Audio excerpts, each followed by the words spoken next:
So hello everyone, welcome back to my YouTube channel live study education. तो आज हम computer के बारे में पढ़ते हैं, जनरेशन ऑफ कंप्यूटर। कंप्यूटर की पीढ़ियों के बारे में आज पढ़ेंगे, कौन कौन सी पीढ़ी होती है। तो शुरू से शुरू करते हैं कि कंप्यूटर। आज के समय में कंप्यूटर काफ़ी मॉडर्न और एडवांस देखने को मिलते हैं, लेकिन पुराने समय में कंप्यूटर इतने मॉडर्न और एडवांस नहीं हुआ करते थे। लेकिन बदलते समय के साथ कंप्यूटर के क्षेत्र में सुधार हुआ, जिसमें काफ़ी समय लगा। पहले के कंप्यूटर आकार में बहुत बड़े हुआ करते थे, लेकिन आज कंप्यूटर साइज में बहुत ही छोटा और इनकी स्पीड बहुत तेज़ होती है। सरल भाषा में समझे इसे समझें तो वह टाइम पीरियड, समय अवधि कंप्यूटर जिसमें कंप्यूटर की टेक्नोलॉजी का विकास हुआ, इसी टाइम पीरियड को हम जनरेशन ऑफ कंप्यूटर कहते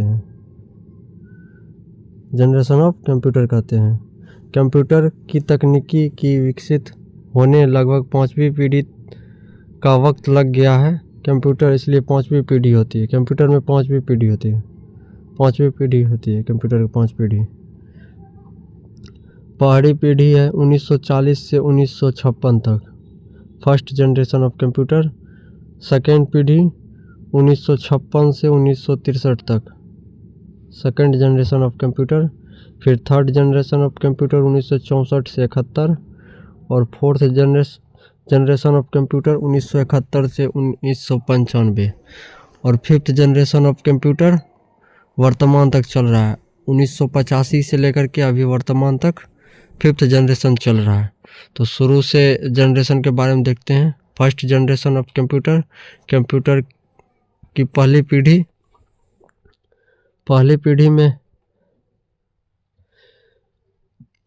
में कंप्यूटर का साइज काफ़ी बड़ा हुआ करता था। इसमें साइज आकार की ज़रूरत अंदाज़ा इसी बात से लगा सकते हैं कि इन कंप्यूटर को रखने के लिए कमरे की ज़रूरत होती थी। जो फर्स्ट जनरेशन ऑफ कंप्यूटर है उसको रखने के लिए पूरा का पूरा कमरा चाहिए था। तो पहली पीढ़ी की शुरुआत 1940 से 1956 में हुआ। इस पीढ़ी में कंप्यूटर में कांच के बने वैक्यूम ट्यूब का प्रयोग किया जाता था, जिसमें हज़ारों की संख्या में वैक्यूम ट्यूब का इस्तेमाल किया जाता था। इसलिए इन कंप्यूटर का आकार बहुत बड़ा होता था। यह बिजली बहुत खर्च करता था, इसमें बहुत से बिजली लगता था। पहली पीढ़ी के कंप्यूटर इतने एडवांस और मॉडर्न नहीं हुआ करते थे, इसमें काफ़ी कमियां थी। यह कंप्यूटर काम करते वक्त जल्दी गर्म हो जाता था और लेजिबल नहीं हुआ करता था, ये विश्वसनीय नहीं हुआ करता था। और यहाँ है कि प्रोग्रामिंग के लिए केवल मशीन भाषा बाइनरी कोड 0-1 का उपयोग किया जाता था, जो बहुत मुश्किल और जटिल थे। पंच कार्ड और मैग्नेटिक टेप इनपुट और आउटपुट के लिए पंच कार्ड का इस्तेमाल किया जाता था, और डेटा स्टोर करने के लिए मैग्नेटिक ड्रम और टेप का उपयोग किया जाता था। एक बड़का सा ड्रम का उपयोग किया जाता था।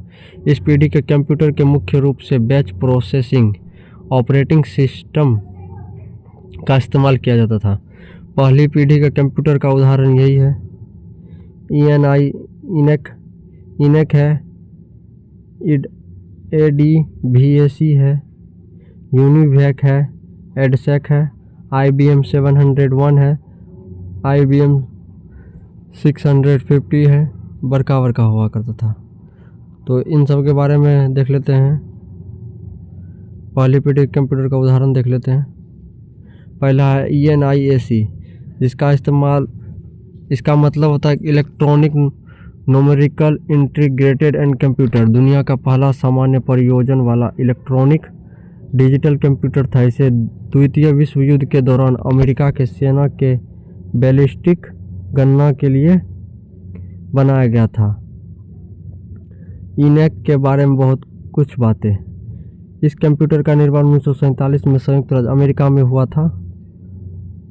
एक विशाल मशीन था जो लगभग 1800 वर्ग फीट जगह घेरता था और 30 टन से भी ज़्यादा भारी था। इसमें 17,400 68 वैक्यूम ट्यूब और 7200 क्रिस्टल डायोड और 1500 रैली और 70,000 प्रतिरोध और 10,000 कैपेसिटर और 6,000 स्विच और 50 यानी कि 5 लाख सोल्डर किए जाने कनेक्शन थे। ये सब नहीं पूछा जाता आपके एग्जाम में कितना है नहीं है, लेकिन फिर भी जान लीजिए। इसे प्रोग्राम करने के लिए ब्लैक बोर्ड का स्विच का उपयोग किया जाता था। यह एक जटिल और समय लेने वाली प्रक्रिया थी। इन्हें एक दशमलव प्रणाली पर आधारित था, न कि बाइनरी पर, जो आज के कंप्यूटर उपयोग होता है। आज के कंप्यूटर में बाइनरी या होता है। इन्हें में कंप्यूटिंग के इतिहास में एक महत्वपूर्ण भूमिका निभाया और आधुनिक कंप्यूटर के विकास में मार्गदर्शन प्रस्तुत किया। इसे मौसम पूर्वानुमान के लिए भी लगाया गया था, यानी कि मौसम का अनुमान लगाने के लिए भी इस कंप्यूटर का उपयोग किया जाता था उस समय में। फिर दूसरा देख लेते हैं उदाहरण में।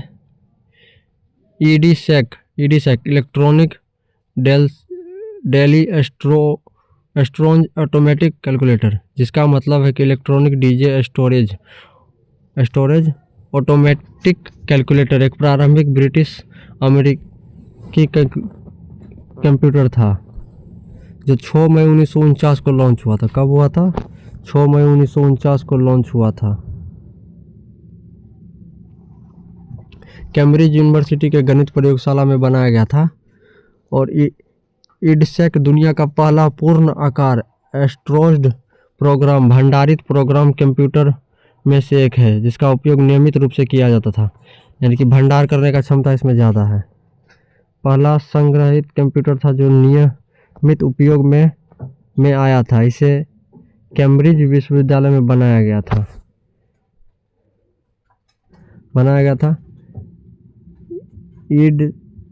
ईडीसैक को 1949 में अपनी पहली गणना के लिए जाना जाता था। ईडीसैक को एक शैक्षणिक संस्था में विकसित किया गया था। ईडीसैक का आविष्कार सर विल्कस ने किया था। सर विल्कस ने इसका आविष्कार किया था और उसकी टीम ने मिलकर किया था। ईडीसैक के बारे में कुछ महत्वपूर्ण बातें।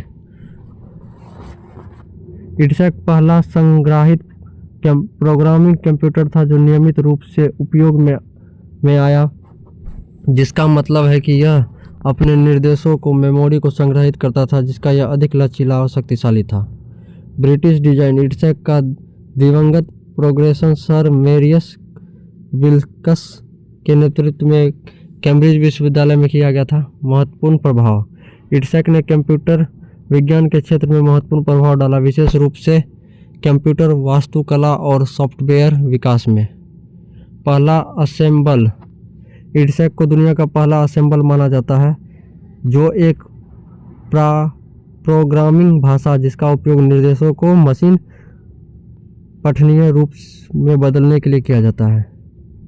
जीव विज्ञान में उपयोग। 1950 में ईडीसैक का उपयोग जीव विज्ञान के क्षेत्र में एक समस्या को हल करने के लिए किया गया था, जो रोनाल्ड फिशर के साथ सहयोग में जीन आकृतियों से संबंधित एक अंतर समीकरण को हल करने के लिए किया गया था।